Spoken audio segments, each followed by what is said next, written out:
ಸುಮಲತಾ ಅಂಬರೀಶ್ ಅವರು ಇದೀಗ ನಿಮ್ಮನ್ನು ಉದ್ದೇಶಿಸಿ ಮಾತನಾಡ್ತಾರೆ.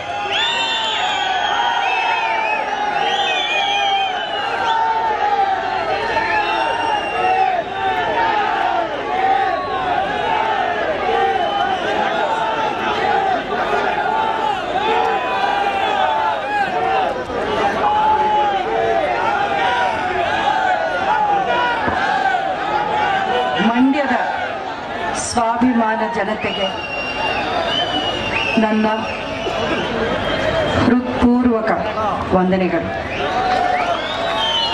ಈ ಒಂದು ದಿನ ಸ್ವಾಭಿಮಾನದ ಸಮ್ಮಿಲನ ದಿನ ಅಂತ ಹೇಳ್ತಾ ಇದ್ದೀವಿ. ಇದು ಸ್ವಾಭಿಮಾನದ ಪ್ರತೀಕೆಯಾಗಬೇಕು ಅನ್ನೋದು ನನ್ನ ಆಸೆ. ನಾನು ಒಂದು 4 ವಾರದ ಹಿಂದೆ ಇದೇ ವೇದಿಕೆಯಲ್ಲಿ ನಿಂತ್ಕೊಂಡು ನಿಮ್ಮನ್ನು ಮಾತಾಡಿಸಿದ್ದೆ. ಆವತ್ತಿನ ದಿನ ನಾನು ಏನಾಗಿದ್ದೆ, ಈ 4 ವಾರಗಳಲ್ಲಿ ನನ್ನ ಒಂದು ಪ್ರಯಾಣ ಏನಿತ್ತು, ಏನು ಕಂಡೆ, ನಾನು ಏನು ಅರಿತೆ, ಇದನ್ನ ನಿಮ್ಮಲ್ಲಿ ಹಂಚ್ಕೋಬೇಕು.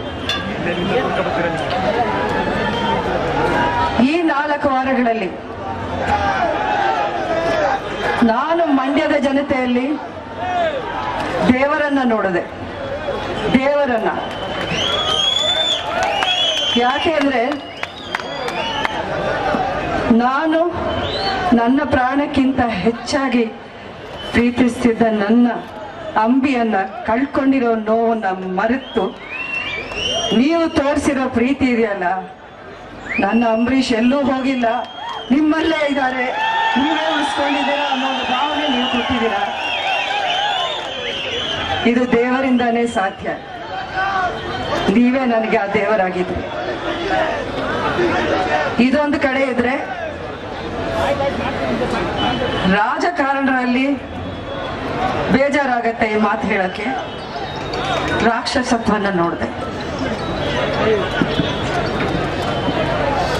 ನಿಜಕ್ಕೂ ಬೇಜಾರಾಯ್ತು. ಯಾಕೆಂದ್ರೆ ನಾನು ಈ ಒಂದು ನಿರ್ಧಾರಕ್ಕೆ ಬರೋಕ್ ಮೊದಲು ತುಂಬಾ ಯೋಚನೆ ಮಾಡಿದೆ. ಒಂದೇ ದಿನ ಒಂದೇ ಕ್ಷಣದಲ್ಲಿ ನಾನೇನು ತಗೊಂಡಿರೋ ತೀರ್ಮಾನ ಅಲ್ಲ ಇದು. ತುಂಬಾ ಯೋಚನೆ ಮಾಡಿದೆ. ಇದರಿಂದ ಒಳ್ಳೇದೇನು ಕೆಟ್ಟದೇನು, ನನ್ನಿಂದ ಯಾರ್ಯಾರಿಗೆ ಏನು ಬೇಜಾರಾಗ್ಬೋದು, ಏನು ಕಷ್ಟ ಆಗ್ಬೋದು, ಏನು ದುಃಖ ಆಗ್ಬೋದು ಅನ್ನೋದು ನಾನು ತುಂಬ ತೂಕ ಮಾಡಿ ಈ ನಿರ್ಧಾರಕ್ಕೆ ಬಂದೆ. ಗೊತ್ತಿತ್ತು ಒಂದಷ್ಟು ಸ್ನೇಹ ಸಂಬಂಧಗಳು ಹಾಳಾಗಬಹುದು ಅನ್ನೋದನ್ನು ಯೋಚನೆ ಮಾಡಿದೆ. ಆದರೂ ನೀವು ನನ್ನ ನೋವಲ್ಲಿ ನೀವು ನನಗೆ ದೇವರಾದ್ರಿ. ನಿಮ್ಮಗಳ ಪರವಾಗಿ ನಿಮ್ಮಗಳ ಜೊತೆಯಲ್ಲಿ ನಾನು ಇರೋದೇ ಹೆಚ್ಚು, ಅದಕ್ಕಿಂತ ಇನ್ನೇನು ಹೆಚ್ಚಲ್ಲ ಅನ್ನೋ ಒಂದು ನಿರ್ಧಾರ ನಂದು.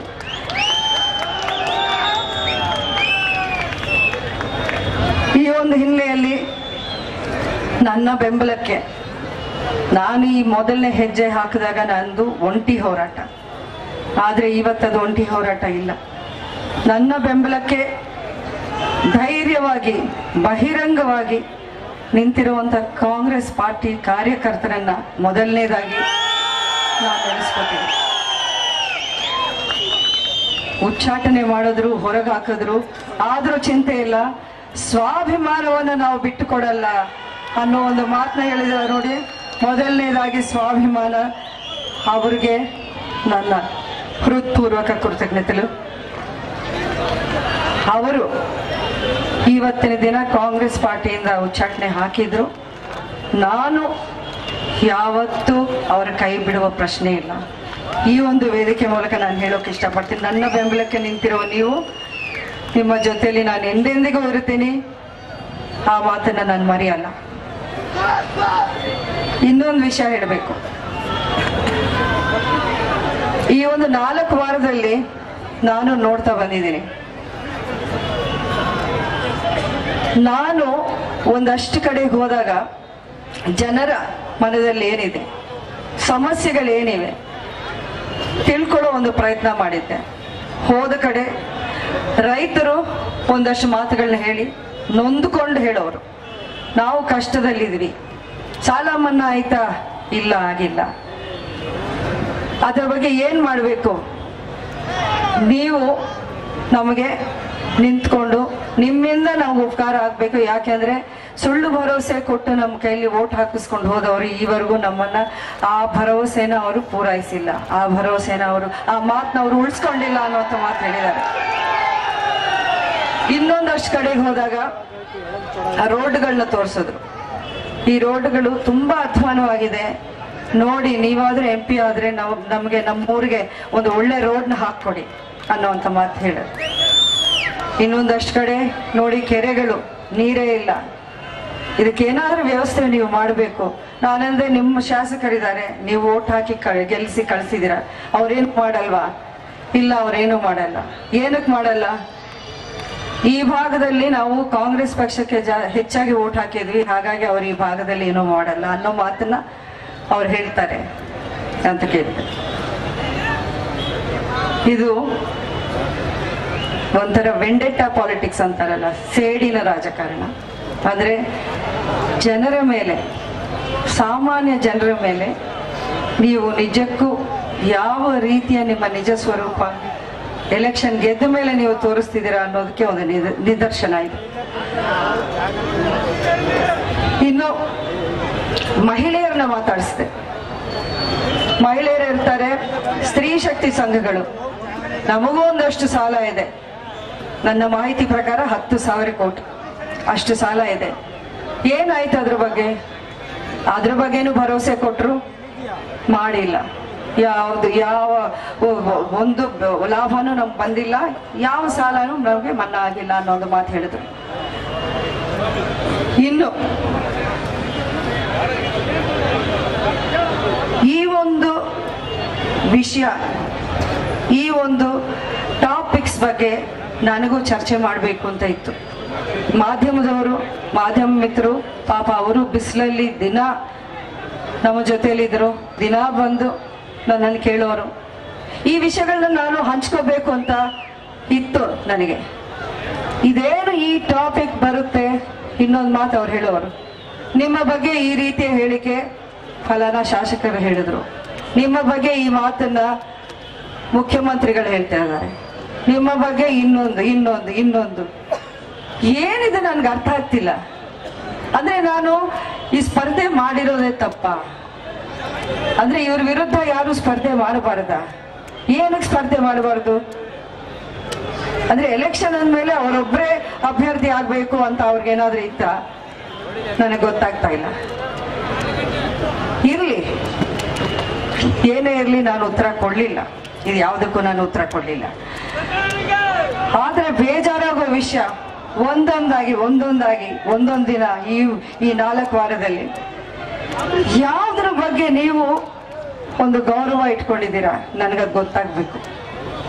ಮಹಿಳೆಯರ ಬಗ್ಗೆ ಮೊದಲನೇದಾಗಿ ನಾವು ಕೇಳಿರೋ ಮಟ್ಟಕ್ಕೆ ನಮ್ಮ ಸಂಸ್ಕೃತಿ, ನಮ್ಮ ವೇದಗಳು ಹೇಳುತ್ತೆ, ಎಲ್ಲಿ ಮಹಿಳೆಯರನ್ನ ಪೂಜಿಸ್ತಾರೋ ಆ ಮನೆ, ಆ ಊರು, ಆ ದೇಶ ಸುಭಿಕ್ಷವಾಗಿರುತ್ತೆ ಅನ್ನೋ ಒಂದು ಮಾತನ್ನ ಹೇಳ್ತಾರೆ.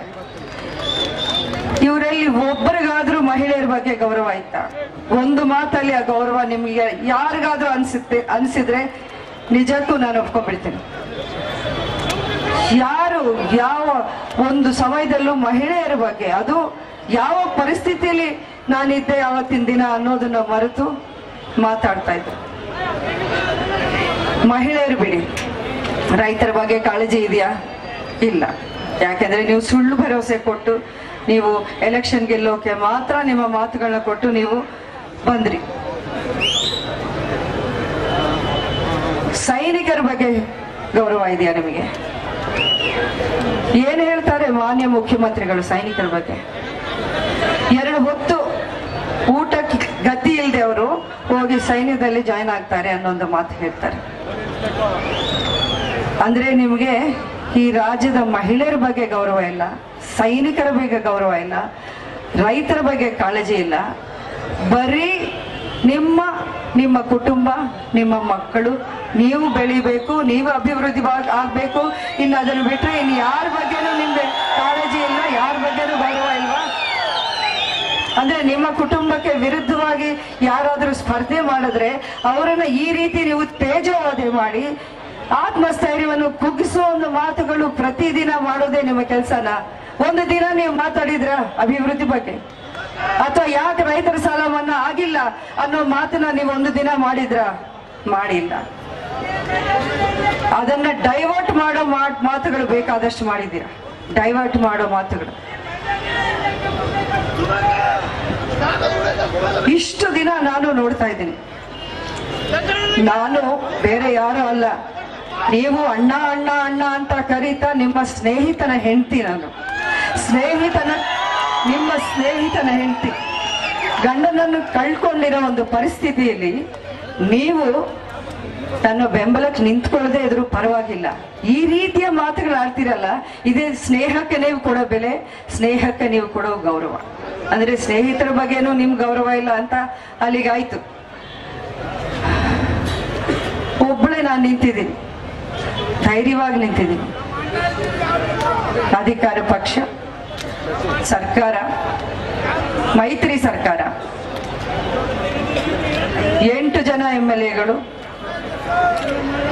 3 ಜನ ಅದರಲ್ಲಿ ಸಚಿವರು, 3 ಜನ MLCಗಳು, ಹಾಲಿ MP, ನೀವು ಮುಖ್ಯಮಂತ್ರಿಗಳು, ನಿಮ್ಮ ತಂದೆ ಮಾಜಿ ಪ್ರಧಾನಿಗಳು, ಇಷ್ಟು ಜನ ಒಬ್ಬರ ಬಗ್ಗೆ ಟಾರ್ಗೆಟ್ ಮಾಡಿ ಮಾತಾಡಬೇಕಾಗಿರೋ ಅವಶ್ಯಕತೆ ಇತ್ತಾ?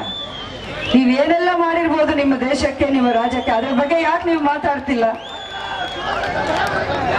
ಅಂದ್ರೆ ಇದನ್ನು ನಾನು ಏನು ಅಂತ ತಿಳ್ಕೋಬೇಕು? ನಿಮ್ಗೆ ಮಾತಾಡೋಕ್ಕೆ ಬೇರೆ ಮಾತುಗಳಿಲ್ವಾ? ಇಲ್ಲ ನಿಜಕ್ಕೂ ನನ್ನ ಬಗ್ಗೆ ನಿಮ್ಗೆ ಈ ರೀತಿಯ ಒಂದು ಅಭಿಪ್ರಾಯ ಇದೆಯಾ? ಅರ್ಥ ಆಗ್ತಿಲ್ಲ ನನಗೆ. ನಾನು ಯಾಕೆ ಇವತ್ತು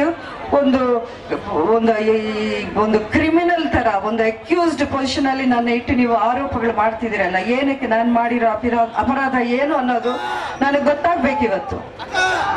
ನಾನೇನು ಕಾನೂನನ್ನ ಏನೋ ನಾನು ಮುರಿದು ನಾನೇನು ಕೆಲಸ ಮಾಡಿಲ್ಲ. ಕಾನೂನು ಬದ್ಧವಾಗಿ ನನಗಿರೋ ಹಕ್ಕು. ನಾನು ಮಂಡ್ಯದಲ್ಲಿ ಯಾಕೆ ಸ್ಪರ್ಧೆ ಮಾಡಬೇಕು? ಮಂಡ್ಯದ ಸೊಸೆ ನಾನು, ಈ ಮಣ್ಣಿನ ಸೊಸೆ ನಾನು. ಈ ಮಂಡ್ಯದ ಪಿಟೀಲ್ ಚೌಡಯ್ಯನವರು ಇಲ್ಲಿ ಕಲೆ ಸಂಸ್ಕೃತಿಗೆ ಘನತೆಯನ್ನು ತಂದ ಕುಟುಂಬ. ನನ್ನ ಪತಿಯಾದ ಅಂಬರೀಷ್ ಅವರು ಕಲಾವಿದರಾಗಿ, ರಾಜಕಾರಣರಾಗಿ ಸೇವೆ ಮಾಡಿದ್ದ ಒಂದು ಜಿಲ್ಲೆ ಇದು. ನಾನು ಹುಚ್ಚೇಗೌಡರ ಸೊಸೆನೆ. ನಿಮ್ಗೆ ಅದು ಇಷ್ಟ ಆಗುತ್ತೋ ಇಲ್ವೋ, ನೀವು ಅದನ್ನ ಬದಲಾಯಿಸಕ್ ಆಗಲ್ಲ. ಹುಚ್ಚೇಗೌಡರ ಸೊಸೆನೆ, ನಾನು ಈ ಮಣ್ಣಿನ ಸೊಸೆನೆ. ನೀವು ಅದನ್ನ ನೀವು ಒಪ್ಕೋಬೇಕಾಗಿಲ್ಲ, ಜನ ಒಪ್ಕೊಂಡಿದ್ದಾರೆ. ಜನರಿಂದ ನಾನು ಸರ್ಟಿಫಿಕೇಟ್ ತಗೊಂಡಿದ್ದೀನಿ, ನಿಮ್ಮಿಂದ ಸರ್ಟಿಫಿಕೇಟ್ ತಗೊಳ್ಳೋ ಅಗತ್ಯ ನನಗಿಲ್ಲ ಅಂತ ಅನ್ಸುತ್ತೆ. ನೀವು ಮಾಡ್ತಿರೋದು ಒಂದು ಕಡೆ ಸ್ವಾರ್ಥ ರಾಜಕಾರಣ, ಜಾತಿ ರಾಜಕಾರಣ, ಹಣದ ರಾಜಕಾರಣ, ಮೋಸ, ದ್ವೇಷ, ಕೆಟ್ಟ ಮಾತುಗಳು. ಮಹಿಳೆಯರ ಬಗ್ಗೆ ಬಿಡಿ, ಯಾರ ಬಗ್ಗೆನೂ ಮಾತಾಡಬಾರ್ದು ಅಂತ ಮಾತುಗಳು. ಈಗ ನನ್ನ ಪರವಾಗಿ ಪ್ರಚಾರಕ್ಕೆ ಬರ್ತಾರೆ, ಹೌದು ಬರ್ತಾರೆ, ನನ್ನ ಮಕ್ಕಳಾಗಿ ಬರ್ತಾರೆ. ಅವರು ದರ್ಶನ್ ಆಗ್ಲಿ, ಯಶ್ ಆಗ್ಲಿ ನನ್ನ ಮಕ್ಕಳಾಗೆ ಬಂದಿದ್ದಾರೆ. ಅವರು ಸಿನಿಮಾ ಸ್ಟಾರ್ಗಳಂತ ಹೇಳ್ಕೊಂಡು ಬಂದಿಲ್ಲ. ಈಗ ಮಗನಿಗಾಗಿ ಇವರ ತಾಯಿ, ತಂದೆ, ತಾತ, ಅಂಕಲು, ಆಂಟಿ ಎಲ್ಲರೂ ಬರ್ತಾರೆ ತಾನೆ. ಅವ್ರ ಬಗ್ಗೆ ನಾವೇನಾದ್ರೂ ಮಾತಾಡಿದ್ವಾ? ಅವರು ನಾವೇನಾದ್ರೂ ಟೀಕ್ಸಿದ್ವಾ? ಮಾಡಿಲ್ಲ. ಯಾಕೆ? ಅದು ಗೌರವ ಕೊಡೋದು ಸಭ್ಯತೆ, ಸಂಸ್ಕಾರ ಇರಬೇಕು. ರಾಜಕಾರಣ ಅಂದ ತಕ್ಷಣ ನೀವು ಎಲ್ಲವನ್ನೂ ಬಿಟ್ಟು ಈ ರೀತಿ ನಡ್ಕೋಬೇಕು ಅನ್ನೋದು ಎಲ್ಲೂ ಇಲ್ಲ. ನಿಮ್ಗನ್ಸತ್ತೆ ನನ್ನ ಮುಖದಲ್ಲಿ ನೋವಿನ ಛಾಯೆನೂ ಕಾಣ್ತಾ ಇಲ್ಲ ಅಂತ. ನನ್ನ ನೋವೇನು ಅಂತ ನನಗ್ ಗೊತ್ತು. ಅದನ್ನ ನಾನು ಪ್ರದರ್ಶನ ಮಾಡಲ್ಲ. ಯಾಕೆಂದ್ರೆ ಇಲ್ಲಿ ನಾವು ಬಂದಿರೋದು ನನ್ನ ನೋವು ಅವರ ಕಣ್ಣೀರು ಒರೆಸೋಕಲ್ಲ, ಜನರ ಕಣ್ಣೀರು ಒರೆಸೋಕೆ ನಾವು ಬರಬೇಕು ರಾಜಕೀಯಕ್ಕೆ. ನಮ್ಮ ಬೇಳೆಕಾಳು ಬೇಯಿಸೋಕಲ್ಲ. ನಿಮ್ಮ ಸಮಸ್ಯೆಗಳೇನಿದೆ ನಿಮ್ಮ ಹತ್ರ ತಿಳ್ಕೊಂಡು ಅದಕ್ಕೇನಾದ್ರೂ ಪರಿಹಾರ ಹುಡುಕ್ಬೇಕಾಗಿರೋ ಕರ್ತವ್ಯ ರಾಜಕಾರಣದ್ದು. ರಾಜಕಾರಣ ಅಂದ್ರೆ ರಾಜ ಅಲ್ಲ, ನೀವು ಗುಲಾಮರಲ್ಲ. ನಿಮಗ್ ಸೇವೆ ಮಾಡಬೇಕು ನಾವು ಬಂದು. ಪಬ್ಲಿಕ್ ಸರ್ವೆಂಟ್ಸ್ ಅಂತಾರೆ ನಮ್ಮನ್ನ, ಪಬ್ಲಿಕ್ ಸರ್ವೆಂಟ್ಸ್. ಅಧಿಕಾರಿಗಳಾಗ್ಲಿ ರಾಜಕಾರಣರಾಗ್ಲಿ ಪಬ್ಲಿಕ್ ಸರ್ವೆಂಟ್ಸೇ ನಾವು. ಈ ಒಂದು ಫೀಲ್ಡಿಗೆ ಬಂದ್ಮೇಲೆ ನಾವು ಸಿನಿಮಾ ರಂಗದಲ್ಲಿ ಏನೇ ಅಭಿಮಾನಿಗಳಿರ್ಬೋದು, ನಾವು ಅವ್ರು ನಮ್ಮನ್ನ ಒಂದು ಮಹಾರಾಜ ಮಹಾರಾಣಿ ತರ ನೋಡ್ಕೊಂಡಿರ್ಬೋದು, ಆದ್ರೆ ಪಬ್ಲಿಕ್ ಲೈಫ್ ಬಂದ್ಮೇಲೆ ನಾವು ಪಬ್ಲಿಕ್ ಸರ್ವೆಂಟ್ಸೇ. ನೀವ್ ಯಾರನ್ನೂ ಆದೇಶ ಕೊಟ್ಟು, ಈಗ ನಾನು ನಾಮಪತ್ರ ಸಲ್ಲಿಸಿದ್ದೀನ ನಿಮ್ಮೆಲ್ರಿಗೂ ಗೊತ್ತು. ಕರೆಂಟ್ ಕಟ್ ಮಾಡಿದ್ರು, ಕೇಬಲ್ ಕಟ್ ಮಾಡಿದ್ರು. ಇವತ್ತಿನ ದಿನ ಅದೇ ಕತೆ, ಸೇಮ್ ಕತೆ. ಅಂದ್ರೆ ಇಷ್ಟು ಹೆದರಿಕೆನಾ? ಒಬ್ಬ ಹೆಣ್ಮಗಳು, ನನ್ನನ್ನು ನೋಡಿ ಇಷ್ಟು ಹೆದರ್ಕೊಳ್ತೀರ? ಇಷ್ಟು ಜನ, ನೀವು ಇಷ್ಟು ಜನ ಇದ್ದೀರಾ. ನೀವು ಅಲ್ಲದೆ ನಿಮ್ಮ ಕಾಂಗ್ರೆಸ್ ಪಕ್ಷದ ನ್ಯಾಷನಲ್ ಪಾರ್ಟಿ ಪ್ರೆಸಿಡೆಂಟ್ ಬರ್ತಾರೆ, ಆಂಧ್ರ ಪ್ರದೇಶದಿಂದ ಚಂದ್ರಬಾಬು ನಾಯ್ಡು ಅವರು ಬರ್ತಾರೆ. ಇಷ್ಟು ಜನ ಏನಕ್ಕೆ ಬರ್ತಾರೆ? ಬರೀ ಒಬ್ಬ ಸುಮಲತಾ ವಿರುದ್ಧ ಮಾತಾಡಕ್ ಬರ್ತಾರೆ. ಇಷ್ಟು ಜನ ಸಾಲದು ಅಂತ ಇನ್ನು ಕೆಲವರು DK ಶಿವಕುಮಾರ್ ಅಂತ ಒಳ್ಳೆ ಫ್ರೆಂಡ್ಸ್ ಅವರು ಬರ್ತಾರೆ. ಅವ್ರು ಹೇಳ್ತಾರೆ ಅವರ ಅಭ್ಯರ್ಥಿಗೆ ವೋಟ್ ಹಾಕಿದ್ರೆ ಅಂಬರೀಷ್ ಅವರ ಆತ್ಮಕ್ಕೆ ಶಾಂತಿ ಸಿಗತ್ತಂತೆ. ಈ ಮಾತನ್ನ ಅವ್ರು ಹೇಳ್ತಾರೆ. ನಿಜಕ್ಕೂ ಒಂದು ವಿಷಯ ಹೇಳ್ತೀನಿ, ನಿಮ್ಮೆಲ್ರಿಗೂ ಗೊತ್ತಿರೋ ವಿಚಾರ, ಇದು ಓಪನ್ ಸೀಕ್ರೆಟೇ. ನಾನು ಯಾವತ್ತೂ ಹಂಚ್ಕೊಂಡಿಲ್ಲ. ಯಾಕೆಂದ್ರೆ ಅಂಬರೀಷ್ ಅವರು ಇದ್ದಾಗ ಅವ್ರು ಯಾರ ವಿರುದ್ಧನೂ ಒಂದು ಮಾತು ಯಾವತ್ತೂ ಹೇಳ್ತಿರ್ಲಿಲ್ಲ, ಎಷ್ಟು ನೋವಾದ್ರು. ಆದ್ರೆ ಇವತ್ತಿನ ದಿನ ನಾನು ಹಂಚ್ಕೋಬೇಕು ಅಂತ ನನಗೆ ಅನಿಸ್ತಾ ಇದೆ. ತಪ್ಪೋ ರೈಟೋ ನನಗೆ ಗೊತ್ತಿಲ್ಲ. ಅಂಬರೀಷ್ ಅವರು ಅದೆಷ್ಟು ಎಲೆಕ್ಷನ್ ಫೈಟ್ ಮಾಡಿದ್ರು ಮಂಡ್ಯದಲ್ಲಿ, ಅಷ್ಟು ಎಲೆಕ್ಷನ್ ಅಲ್ಲಿ ಅವ್ರ ವಿರುದ್ಧ ಒಬ್ಬರು ಕೆಲಸ ಮಾಡಿದ್ದಾರೆ ಅಂದ್ರೆ ಅದು ಯಾರು ಅಂತ ನಿಮ್ಮೆಲ್ರಿಗೂ ಗೊತ್ತು. ಅವ್ರ ಪಕ್ಷದಲ್ಲೇ ಇದ್ದು ಅವ್ರ ವಿರುದ್ಧ ಯಾರು ಕೆಲಸ ಮಾಡಿದ್ದು ನಿಮ್ಗೆ ಗೊತ್ತಿದೆ. ಅವರು ತಿಳ್ಕೊಳ್ಳಿ, ನಮ್ಗೇನು ಗೊತ್ತಿಲ್ಲ ಅಂತ ಅವ್ರು ಅನ್ಕೊಂಡಿದ್ದಾರೆ. ನಾನು ರಾಜಕಾರಣಕ್ಕೆ ಇಡ್ತಾ ಇರೋದು ಇದು ಮೊದಲನೇ ಹೆಜ್ಜೆ. ಆದ್ರೆ ಅಂಬರೀಷ್ ಅವ್ರ ಜೊತೆಲಿ ಇದ್ದು ನಾನು ಒಂದಷ್ಟು ಒಳ್ಳೇದು ಕೆಟ್ಟದ್ದು ನೋಡಿದ್ದೀನಿ, ನನಗೂ ಅನುಭವ ಇದೆ. ಇವತ್ತು ಅಭ್ಯರ್ಥಿಯವರ ತಾಯಿ ಹೇಳ್ತಾರೆ, ಸಿನಿಮಾದವರ ಮಾತಿಗೆ ಜನ ಮರುಳಾಗಲ್ಲ ಅನ್ನೋ ಒಂದು ಮಾತು ಹೇಳ್ತಾರೆ. ಸಿನಿಮಾದವರು ಯಾರು ಇದರಲ್ಲಿ? ನಾನೇನಾ ಇಲ್ಲಿ ಸಿನಿಮಾ ರಂಗದಿಂದ ಬಂದಿರೋದು? ಅವರ ಅಭ್ಯರ್ಥಿ ಏನಾಗಿದ್ದಾರೆ? ಅವ್ರ ಸಿನಿಮಾದವರಲ್ವಾ? ಮತ್ತೆ ಅವ್ರ ಮಾತಿಗೂ ಮರಳಾಗಬೇಡಿ ನೀವು. ಎಲ್ಲಾ ಕ್ಷೇತ್ರದಲ್ಲೂ ಎಲ್ಲಾ ರಂಗದಲ್ಲೂ ಒಳ್ಳೆಯವರು ಕೆಟ್ಟವರು ಇರ್ತಾರೆ. ದಯವಿಟ್ಟು ನೀವು ಸಿನಿಮಾ ರಂಗದವ್ರನ್ನ ನೀವು ಪಾಯಿಂಟ್ ಔಟ್ ಮಾಡುವಾಗ 3 ಬೆರಳು ನಿಮ್ ಕಡೆ ಪಾಯಿಂಟ್ ಆಗಿರುತ್ತೆ ಅನ್ನೋದನ್ನ ಮರಿಬೇಡಿ. ಸಿನಿಮಾ ರಂಗದಲ್ಲಿ ಇನ್ನೂ ಒಂದಷ್ಟು ನಿಯತ್ತಿದೆ, ಇನ್ನಷ್ಟು ಒಳ್ಳೆತನ ಇದೆ. ಅದಕ್ಕೆ ಇವತ್ತಿನ ದಿನ ಮನೆ ಮಕ್ಕಳಾಗಿ ಕುಟುಂಬ ಸದಸ್ಯರಾಗಿ ಅಂಬರೀಷ್ ಅವರು ಇದ್ದಾಗ ಹೇಗಿದ್ರು ಇವತ್ತಿಗೂ ನನ್ನ ಜೊತೆಯಲ್ಲಿ ಬಿಸಿಲಲ್ಲಿ ಧೂಳು ಕೂಡ್ಕೊಂಡು ನನ್ನ ಪರವಾಗಿ ನಿಂತಿದ್ದಾರೆ ನನ್ನ ಮನೆ ಮಕ್ಕಳು. ಅವರು ಹೇಳ್ಬೋದಾಗಿತ್ತು, ನನ್ನ ಶೂಟಿಂಗ್ ಇದೆ, ಇನ್ನೊಂದು ತೊಂದರೆ ಇದೆ, ನಾನು ಬರೋಕ್ಕಾಗಲ್ಲ, ನಾನು ಬೇರೆಯವ್ರನ್ನ ವಿರೋಧ ಮಾಡ್ಕೊಂಡ್ರೆ ನನಗೇನಾದ್ರೂ ತೊಂದರೆ ಆಗ್ಬೋದು ಅನ್ನುವಂಥ ಮಾತುಗಳು ಅವ್ರು ಹೇಳ್ಬೋದಾಗಿತ್ತು. ತೊಂದರೆ ಕೊಡ್ಲಿಲ್ವಾ ಅವ್ರಿಗೆ? ಎಷ್ಟು ತೊಂದರೆ ಕೊಡ್ತಾ ಇದ್ದಾರೆ ಅವರು ಬಂದಿಂದ. ಹಿಂಸೆ ಚಿತ್ರ ಹಿಂಸೆ ಕೊಟ್ರು. ಆದ್ರೆ ಅವ್ರೇನಾದ್ರೂ ರಿಯಾಕ್ಟ್ ಮಾಡಿದ್ರ ಅದಕ್ಕೆ? ಅವರ ಭಾಷೆಯಲ್ಲಿ ಹೇಳೋದಕ್ಕೆ ಎಷ್ಟೊತ್ತು ಪರ್ಸನಲ್ ವಿಷಯ ಇವರಲ್ಲಿ ಟಾರ್ಗೆಟ್ ಮಾಡಿ ಮಾತಾಡ್ತಾರೆ. ನಾನು ಒಂದೇ ವಿಷಯ ಕೇಳ್ತೀನಿ, ಒಂದೇ ನಿಮಿಷ ಆಗತ್ತೆ ಅವರಿಬ್ಬರಲ್ಲಿ ಒಬ್ಬರಾದ್ರೂ ಪರ್ಸನಲ್ ಆಗಿ ಟಾರ್ಗೆಟ್ ಮಾಡ್ಬೇಕು ಅಂದ್ರೆ 1000 ವಿಷಯ ಇದೆ ಮಾತಾಡಕ್ಕೆ, 1000 ವಿಷಯ. ಅದು ನಿಮ್ಮೆಲ್ರಿಗೂ ಗೊತ್ತಿದೆ. ಬಟ್ ಆ ಲೆವೆಲ್ ಪಾಲಿಟಿಕ್ಸ್ಗೆ ನಾವ್ ಯಾರು ಹೋಗೋಕೆ ಇಷ್ಟಪಡಲ್ಲ. ಆ ಒಂದು ಸಭ್ಯತೆ ಸಂಸ್ಕಾರ ಇಲ್ಲದೆ ಇರೋ ಮಾತುಗಳು ಅವ್ರಿಗೆ ಬಿಟ್ಬಿಡ್ತೀವಿ, ನಮಗ್ ಬೇಡ. ಈ ಚುನಾವಣೆ ಇದೇ ಒಂದು ದೊಡ್ಡ ಸಂದೇಶ ಆಗ್ಬೇಕು ಅನ್ನೋದು ನನ್ನ ಆಸೆ. ಯಾಕೆಂದ್ರೆ ಬರೀ ಒಂದು ಮೋಸ, ಸುಳ್ಳು, ದ್ವೇಷ, ಒಬ್ಬರನ್ನೊಬ್ಬರು ಬೈಕೊಳ್ಳೋದು, ಅನ್ಪಾರ್ಲಿಮೆಂಟ್ ಲ್ಯಾಂಗ್ವೇಜ್ ಅಂತಾರಲ್ಲ, ಈ ಮಾತುಗಳನ್ನ ಬಳಸೋದು ಇದಲ್ಲ ಚುನಾವಣೆ ಅಂದ್ರೆ. ನಿಮ್ಮ ಒಂದು ಮಾನ ಮರ್ಯಾದೆ ಬಿಟ್ಟು ಚುನಾವಣೆ ಮಾಡ್ಬೇಕು ಅಂತ ಏನು ರೂಲ್ ಇಲ್ಲ. ಅದಕ್ಕೆ ಅವ್ರ ಅಭ್ಯಾಸ ಮಾಡ್ಕೊಂಡ್ರು. ಈಗ ನನ್ನ ಬಗ್ಗೆ ಹೇಳ್ತಾರೆ, ಇವರೇನು ತುಂಬಾ ಒಂದು 60 ವರ್ಷ ಒಂದು ಅನುಭವ ಇರೋಂಗೆ ಪೊಲಿಟಿಷಿಯನ್ ತರ ಮಾತಾಡ್ತಾರಲ್ಲ ಅಂತ ಮಾತಾಡ್ತಾರೆ. ಇದು ನಾನು 60 ವರ್ಷ ಪೊಲಿಟಿಕಲ್ ಎಕ್ಸ್ಪೀರಿಯನ್ಸ್ ಇದ್ದು ಮಾತಾಡೋ ಮಾತುಗಳಲ್ಲ, ಇದು ನನ್ನ ಸ್ವಭಾವ. ಸಭ್ಯತೆ ಸಂಸ್ಕಾರ ನಮ್ಗೆ ಬೆಳವಣಿಗೆಯಲ್ಲೇ ಬಂತು. ನಾನು ಬೇರೆ ತರ ಮಾತಾಡೋ ನಾನು ಬರಲ್ಲ. ನಾನು ಹಿಂಗೇನೆ, ನಾನು ರಾಜಕಾರಣದಲ್ಲಿ ಇದ್ರು ಹಿಂಗೇನೆ, ನಾನು ಸಿನಿಮಾ ರಂಗದಲ್ಲಿ ಇದ್ದಾಗೂ ಹಂಗೇನೆ, ಮುಂದಕ್ಕೂ ನಾನು ಹಿಂಗೆ ಇರ್ತೀನಿ. ನಾನು ಇನ್ನೊಬ್ಬರ ಬಗ್ಗೆ ಕೆಟ್ಟದಾಗಿ ಮಾತಾಡೋಕ್ಕೆ ನನಗೆ ಅದು ಬರಲ್ಲ, ಅಭ್ಯಾಸ ಬರಲ್ಲ, ನಾನು ಮಾಡ್ಕೊಳಕ್ಕೂ ಹೋಗಲ್ಲ. ಎಲ್ಲ ತರದ್ದು ಪಾಲಿಟಿಕ್ಸ್ ಆಯ್ತು ಇವತ್ತಿನ ದಿನ ಬಂತು. ಮೋಸ ಆಯ್ತು, ಸುಳ್ಳು ಭರವಸೆ ಆಯ್ತು, ಮಹಿಳೆಯರ ಬಗ್ಗೆ ಕೆಟ್ಟದಾಗಿ ಮಾತಾಡೋದು ಅದು ಆಯ್ತು. ಇನ್ನೊಂದು ಪದೇ ಪದೇ ಪದೇ ಪದೇ ಒಂದು ಲೂಪ್ ಬರ್ತಾ ಇದೆ. ಏನದು? ಅಂತ್ಯಕ್ರಿಯೆ.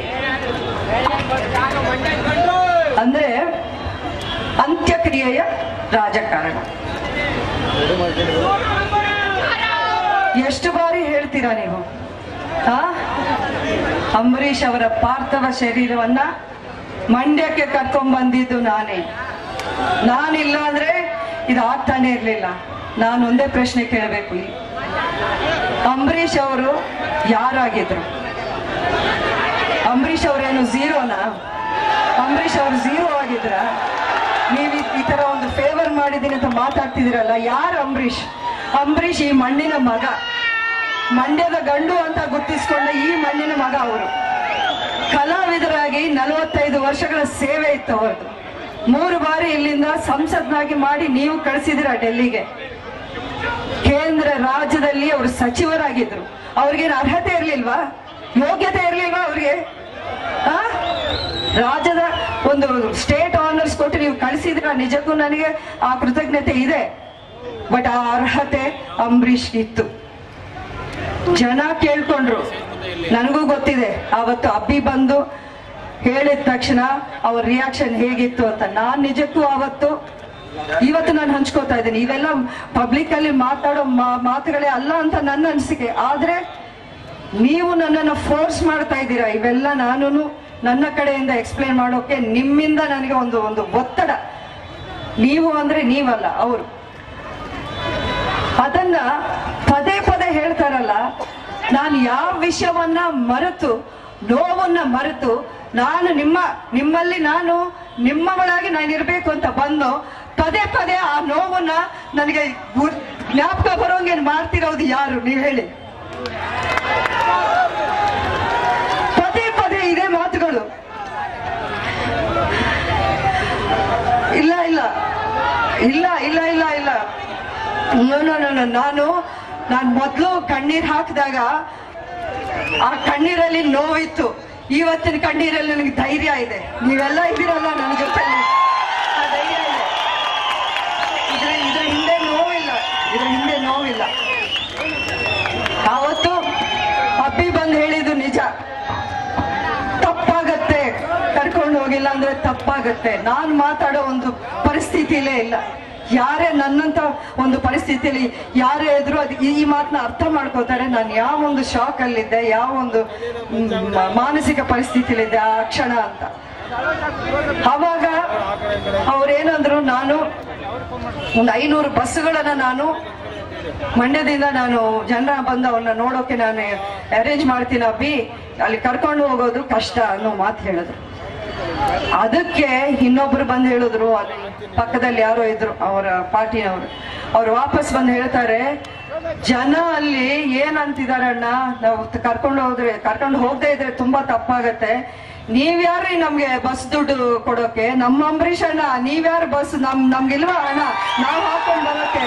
ನಮ್ಗೆ ಅದೆಲ್ಲ ಬೇಕಾಗಿರೋದು ನಮ್ಮ ಅಂಬರೀಷ್ ಅಣ್ಣ ಮಂಡ್ಯಕ್ಕೆ ಬರ್ಬೇಕು ಅಂತ. ಮಂಡ್ಯದ ಮಣ್ಣು ಹಚ್ಚಿ ನಾವು ಕಳಿಸಿದ್ರೆ ಇಲ್ಲಿಂದ. ಈ ಮಂಡ್ಯದ ಜನರ ಋಣ ನನಗಿದೆ.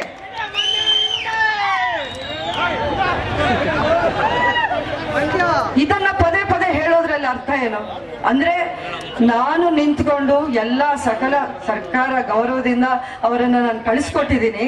ಇದಕ್ಕೆ ಬದಲಾಗಿ ನಿಮ್ಮಿಂದ ನಾನೊಂದು ನಿರೀಕ್ಷೆ ಮಾಡ್ತೀನಿ ಅನ್ನುವಂಥ ಮಾತನ್ನ ಅವರು ಪರೋಕ್ಷವಾಗಿ ಹೇಳ್ತಿದ್ದಾರೆ.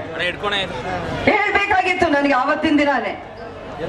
ಬಂದಿದ್ರಲ್ಲ ಶ್ರದ್ಧಾಂಜಲಿ ಸಭೆ ಫಿಲ್ಮ್ ಚಾಂಬರ್ ಅವರು ಮಾಡಿದಾಗ ಅವತ್ತಿನ ದಿನ ಅವ್ರು ಏನು ಹೇಳಿದ್ರು ನನಗೆ, ನನ್ನನ್ನು ನಿಮ್ಮ ಸಹೋದರ ಅಂತ ತಿಳ್ಕೊಳ್ಳಿ, ನಿಮ್ಮ ಕುಟುಂಬಕ್ಕೆ ನಾನು ಯಾವಾಗ್ಲೂ ಇರ್ತೀನಿ ಅನ್ನುವಂತ ಮಾತು ಹೇಳಿದ್ರು. ಇದೇ ನಾವು ಒಬ್ಬ ಸಹೋದರ ನಡ್ಕೊಳ್ಳೋ ರೀತಿ ನನಗ್ ಗೊತ್ತಿಲ್ಲ. ಅಂದ್ರೆ ಅಂಬರೀಷ್ ಅವರ ಸಮಾಧಿ ಮೇಲೆ ನೀವು ನಿಮ್ಮ ಮಗನ ರಾಜಕಾರಣ ಒಂದು ಜೀವನಕ್ಕೆ ನಾಂದಿ ಹಾಡು ಹಾಡ್ಬೇಕು ಅಂತ ಇದ್ದೀರಾ?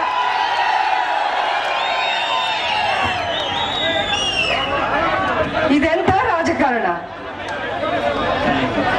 ಇದೆಂತ ರಾಜಕಾರಣ ಅಂತ ನೀವು ಕೇಳ್ಬೇಕು.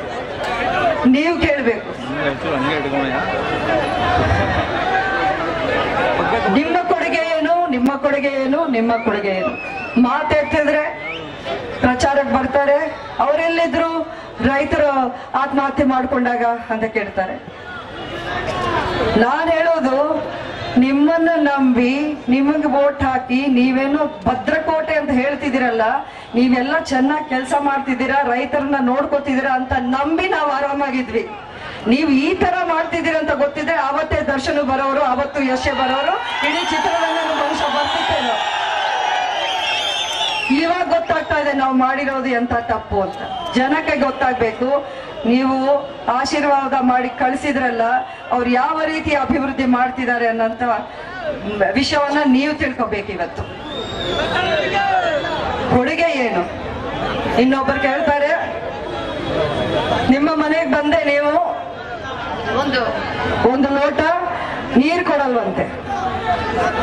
ನಮ್ಮ ಮನೆಯಲ್ಲಿ ಊಟ ನೀರು ಎಲ್ಲ ಕೊಡದು ಇವತ್ತು ಒಂದು ಸ್ಥಾನಮಾನ ಪಡೆದವರು ಆಡುವಂತ ಮಾತುಗಳಿದೆ.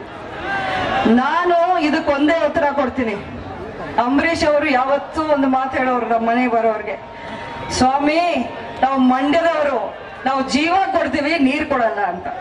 ಅಂದ್ರೆ ಕಾವೇರಿ ನೀರು. ಮಂಡ್ಯದವ್ರಿಗೆ ನೀರಲ್ಲ, ನಾನೇ ಆಗ್ಲಿ ನಮ್ಮ ಕುಟುಂಬದವರು ಯಾರೇ ಆಗ್ಲಿ ಜೀವನೇ ಕೊಡ್ತೀವಿ. ಅದನ್ನ ಮಾತ್ರ ಯಾವತ್ತೂ ಮರಿಬೇಡಿ. ನವೆಂಬರ್ 24 ಆ ಬಸ್ ದುರಂತದಲ್ಲಿ 30 ಜನ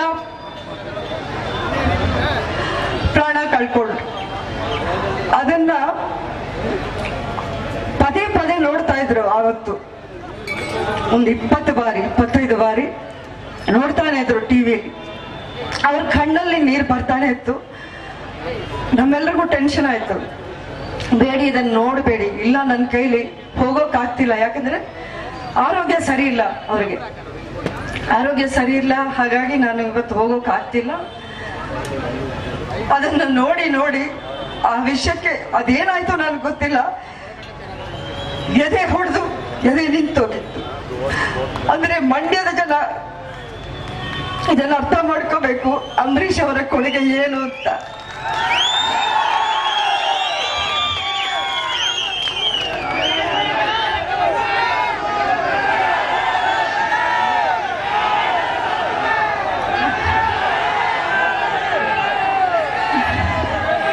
ನೀವು ಅವರನ್ನ ಪ್ರೀತಿಸಿ ಅಭಿಮಾನಿಗಳಾಗಿದ್ರಿ. ನೀವೇ ಎದೆ ಒಡೆದೋಗಿ ಅವ್ರನ್ನ ಕಳ್ಕೊಂಡ್ಮೇಲೆ ಅದೆಷ್ಟು ಹತ್ತಿದ್ದೀರಾ, ಎಷ್ಟು ಕಣ್ಣೀರು ಹಾಕಿದ್ದೀರಾ ನಾನು ನೋಡಿದ್ದೀನಿ. ಅಂಥದ್ರಲ್ಲಿ ನಾನು ಅವರ ಪತ್ನಿಯಾಗಿ ನನಗೇನು ನೋವಾಗಿರ್ಬೇಕು ನೀವೆಲ್ಲ ಅರ್ಥ ಮಾಡ್ಕೊಂಡಿದ್ದೀರ. ಅದನ್ನ ಡ್ರಾಮಾ ಅಂತಾರೆ ಇವತ್ತು. ಅಂದ್ರೆ ಗಂಡನನ್ನು ಕಳ್ಕೊಂಡು ಪತ್ನಿ ಕಣ್ಣೀರು ಹಾಕಿದ್ರೆ ಅದು ಡ್ರಾಮಾ ಅಂತೆ. ಇವ್ರು ಎಲೆಕ್ಷನ್ ಟೈಮಲ್ಲಿ ಬಂದು ಮೈಕ್ ಮುಂದೆ ನಿಂತ್ಕೊಂಡು ಕಣ್ಣೀರು ಹಾಕ್ತಾರೆ, ಅದು ನಿಜ ಅಂತೆ.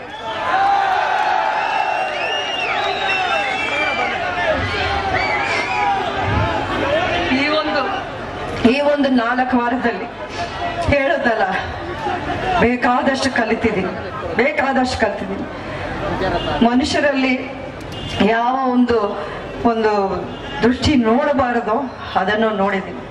ಒಳ್ಳೇದಾಯ್ತು. ಯಾಕಂದ್ರೆ ಈ ರೀತಿಯ ಜನನು ಇರ್ತಾರೆ ಅನ್ನೋದು ಇವತ್ತು ನನ್ಗೆ ಅನುಭವ ಆಯ್ತು.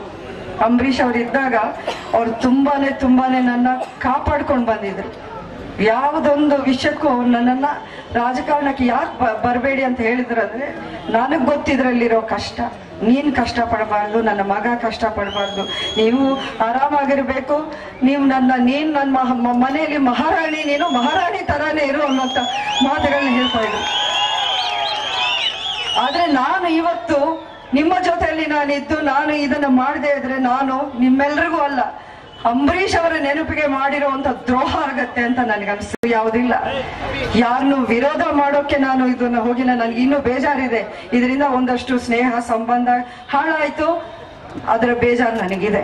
ಅವ್ರಿಗಿದೆಯೋ ಇಲ್ವೋ ನನಗೆ ಗೊತ್ತಿಲ್ಲ. ನಾನು ಇದನ್ನ ಬರೀ ರಾಜಕಾರಣ ಅಂತ ನಾನು ನೋಡ್ತಾ ಇಲ್ಲ. ಇದು ಒಂದು ಭಾವನಾತ್ಮಕ ಒಂದು ಪ್ರಯಾಣ, ನನ್ನ ಜೀವನದಲ್ಲಿ ಒಂದು ಹೊಸ ಹೆಜ್ಜೆ, ಹೊಸ ಹೋರಾಟ ಅಂತಾನೆ ನೋಡಿದ್ದು.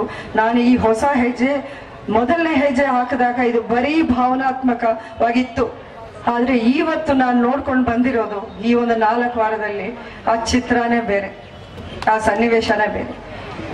ಇವತ್ತು ನಾನು ನೋಡ್ತಾ ಇರೋದು ಎಷ್ಟು ಅನ್ಯಾಯ ಆಗ್ತಾ ಇದೆ. ಇದು ಅನ್ಯಾಯದ ವಿರುದ್ಧ ಒಂದು ಹೋರಾಟ, ಸ್ವಾಭಿಮಾನಕ್ಕೋಸ್ಕರ ಒಂದು ಹೋರಾಟ ಅಂತ ನಾನು ಹೇಳೋಕೆ ಇಷ್ಟಪಡ್ತೀನಿ.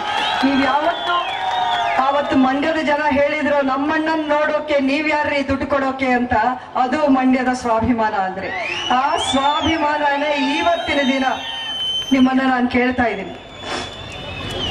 ನಿಮ್ಮ ಜಿಲ್ಲೆಯ ಸ್ವಾಭಿಮಾನ ನೀವು ನನಗೆ ಭಿಕ್ಷೆ ಕೊಡಿ. ನಿಮ್ಮ ಜಿಲ್ಲೆಯ ಸ್ವಾಭಿಮಾನ ಯಾರೋ ಹಣ ಚೆಲ್ತಾರೆ, ಯಾರೋ ಏನೋ ಆಮಿಷ ಕೊಡ್ತಾರೆ, ಇದಕ್ಕೆಲ್ಲ ನೀವು ಮೋಸ ಹೋಗ್ಬೇಡಿ. ಆಯ್ತು, ನೀವು ಮೋಸ ಹೋಗಿದ್ದು, ಎಲ್ರಿಗೂ ಅವಕಾಶ ಕೊಟ್ಟಿದ್ದೀರಾ, ಒಂದಷ್ಟು ಬಾರಿ ಅವಕಾಶ ಕೊಟ್ಟಿದ್ದೀರಾ, ಒಂದ್ಸಲ ಅಲ್ಲ. ಅದಕ್ಕೆ ಇವತ್ತು ಅವ್ರು ಭದ್ರಕೋಟೆ ಅಂತ ಮೆರಿತಾ ಇದಾರಲ್ಲ, ಇದೊಂದೇ ಕಾರಣ. ಇದೊಂದು ಸಲ ಅಂಬರೀಷ್ ಅವರ ಹೆಂಡತಿ ನನಗೂ ಒಂದು ಅವಕಾಶ ಕೊಡಿ, ನಾನು ತೋರಿಸ್ತೀನಿ ನಾನು ಅಂಬರೀಷ್ ಅವರ ಹೆಂಡತಿನ ಅಲ್ವಾ ಅಂತ. ಅವರಿಂದಾನು ನಾನು ಒಂದಷ್ಟು ಕಲ್ತಿದ್ದೀನಿ. ಅಂಬರೀಷ್ ಅವರು ಯಾವತ್ತು ಸ್ವಾರ್ಥ ರಾಜಕಾರಣ ಮಾಡಿಲ್ಲ, ಮೋಸ ದ್ವೇಷದ ರಾಜಕಾರಣ ಮಾಡಿಲ್ಲ, ಜಾತಿ ರಾಜಕಾರಣ ಮಾಡಿಲ್ಲ. ಇವತ್ತಿನ ದಿನ ನಾನು ನಮ್ಮ ಮುಸ್ಲಿಂ ಬಂಧು ಬಾಂಧವರಿಗೆ ಒಂದು ಮಾತು ಹೇಳಕ್ ಇಷ್ಟಪಡ್ತೀನಿ. ನಿಮ್ಮಲ್ಲಿ ಏನು ಬಿಂಬಿಸ್ತಿದ್ದಾರೆ ಅನ್ನುವಂಥ ಮಾತುಗಳು ನನಗೆ ಗೊತ್ತು. ಆದ್ರೆ ಒಂದು ವಿಷಯ ನಿಮ್ಮಲ್ಲಿ ನಾನು ಮನವಿ ಮಾಡ್ಕೋತಾ ಇದ್ದೀನಿ. ಇಷ್ಟೊಂದು ವರ್ಷ, 25 ವರ್ಷಗಳಿಂದ ನೀವು ನಿಮ್ಮ ಅಂಬರೀಷ್ ಅಣ್ಣ ಅಂತ ನೀವು ಎಷ್ಟೋ ಪ್ರೀತಿಯಿಂದ ಅವ್ರನ್ನ ನೋಡ್ಕೊಂಡು ಬಂದಿದ್ದೀರಾ. ಆಪ್ಕಾ ಅಪ್ನಾ ಪ್ಯಾರಾ ಅಂಬರೀಷ್ ಅಣ್ಣ ಹೈ, आपके साथ वो कभी नहीं छोड़े थे, कभी आपको छोड़ के कहीं नहीं गए थे. मैं भी नहीं जाना चाहती आपको छोड़ के कहीं. आपका साथ चाहिए मुझे, आपका मदद भी चाहिए. इसीलिए मैं आज एक इंडिपेंडेंट कैंडिडेट ऐसा एक मैं कदम उठाई, आपके भरोसे पर मैं उठाई है इस कदम.